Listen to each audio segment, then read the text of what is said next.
जय श्याम दोस्तों, हम आ गए हैं दोहा क्रमांक 271 पर। शिव धनुष टूटने को लेकर परशुराम जी क्रोधित हो गए हैं। जनक जी की सभा में क्रोध से ललकार रहे हैं। तब राम जी ने उनसे कहा कि प्रभु, आपके ही किसी सेवक ने यह धनुष तोड़ा होगा। तब उन्होंने राम जी से कहा, जिसने तोड़ा है सामने आए, वरना सारी राजसभा में सारे राजा मार डालूंगा मैं। यह सुनकर लक्ष्मण जी मुस्कुराए और बोले, लड़कपन में तो हमने बहुत से धनुष तोड़ दिए हैं, तब तो आप गुस्सा नहीं होते थे। इस धनुष पर इतनी ममता क्यों है?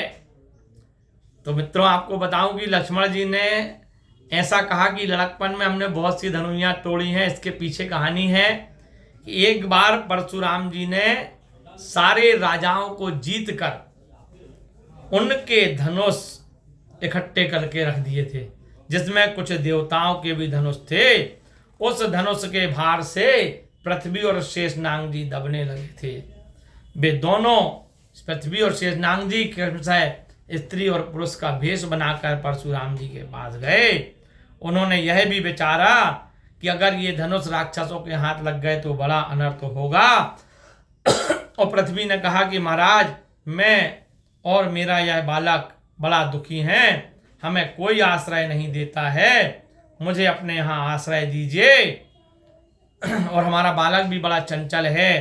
परशुराम जी ने कहा कि तू मेरे यहाँ रह ले और हम तेरे बालक के अपराध क्षमा करेंगे। एक दिन परशुराम जी कहीं गए तो बालक रूपी शेषनाग जी ने सारे धनुष तोड़ डाले, केवल शिव जी का धनुष रह गया। परशुराम जी आने पर बड़े आश्चर्यचकित हुए, परंतु उन्होंने कोई क्रोध नहीं किया। तब शेषनाग जी ने अपना रूप दिखाया और कहा, इस शिव धनुष को त्रेता युग में श्री राम जी तोड़ेंगे, तब आपसे वार्ता होगी। इसलिए लक्ष्मण जी परशुराम जी से कहते हैं कि बालकपन में हमने बहुत से धनुष तोड़े, बहुधनु ही तोरी लड़काई, कहूँ न असिरस कीन्ह गोसाई। बालकपन में हमने बहुत से धनुष तोड़े, पर आपने क्रोध नहीं किया।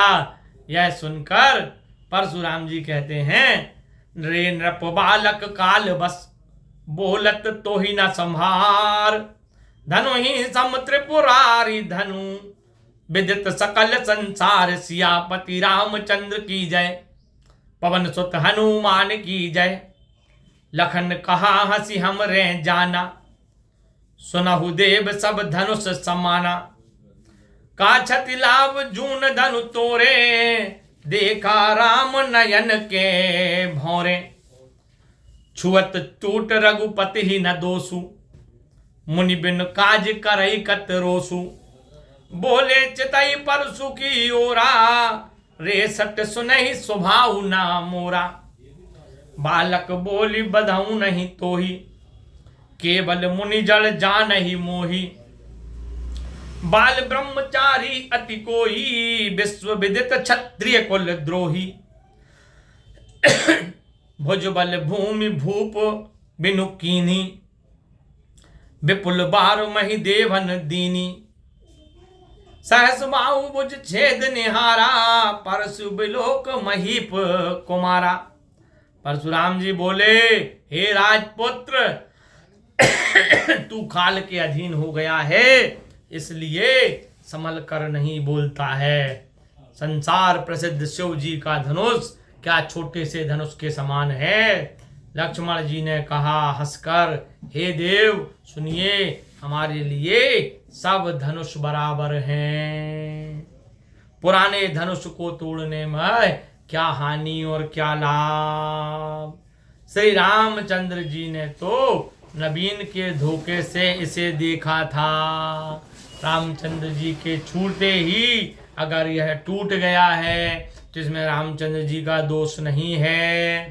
हे मुनिवर, बिना प्रयोजन क्यों क्रोध करते हैं? परशुराम जी इतना सुनकर अपने फरसे की ओर देखकर बोले, रे मूर्ख, तूने मेरा स्वभाव नहीं सुना है। बालक समझकर मैं तुझे मारता नहीं हूं। रे जड़ बुद्धि, तूने केवल मुझे मुनि ही जाना है। मैं बाल ब्रह्मचारी बड़ा क्रोधी हूं और जगत में क्षत्रिय वंश का प्रसिद्ध वैरी हूँ। अपनी भुजाओं के बल से पृथ्वी को बिना राजाओं के करके अनेक बार उसे ब्राह्मणों को दे दिया है।